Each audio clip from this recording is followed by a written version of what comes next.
શહેરમાં ઠેર ઠેર ભૂવાઓ પડતા લોકોને હાલાકી સર્જાય છે। કારેલીબાગ, ખોડિયારનગર, ડભોઈ, વાઘોડિયા રોડ પર ભૂવા પડ્યા છે। નવાયાર્ડ વિસ્તારમાં અઠવાડિયાથી ભૂવો પડ્યો છે। કોંગ્રેસના કોર્પોરેટરની રજૂઆત બાદ મ્યુનિસિપલ કમિશનરે સ્થળની મુલાકાત લીધી હતી। પ્રી મોન્સૂન કામગીરીના નામે ભ્રષ્ટાચાર થયાનો આક્ષેપ હવે કોર્પોરેટર કરી રહ્યા છે। શહેરમાં ઠેર ઠેર ઠેકાણે ગાબડા પડી રહ્યા છે, ઠેર ઠેર ઠેકાણે ભૂવા પડી રહ્યા છે, ઠેર ઠેર ઠેકાણે રોડ તૂટી રહ્યા છે, નવા બનાવેલા રોડો તૂટી જાય છે, ઠેર ઠેર જગ્યાએ પાણી ભરાઈ ગયા। એટલે પ્રી મોન્સૂન કામગીરીના નામે જે પણ પ્રકારે ખર્ચા થયા આ માત્ર ને માત્ર ભ્રષ્ટાચાર થયો છે। કમિશનર સાહેબ અહીંયા વિઝિટમાં આવ્યા હતા। કમિશનર સાહેબને મેં રજૂઆત એવી કરી કે સાહેબ જે પણ કરવું હોય કરો, પણ પ્રોપર આનું કામગીરી થવી જોઈએ।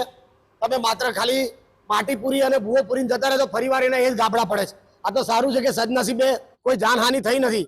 બાકી જો રાતના સમયે કોઈ ગાડીવાળા અજાણ્યા લોકો નીકળે અને અંદર પડી જાય તો 100% જાનહાનિ થાય એવી પરિસ્થિતિ છે।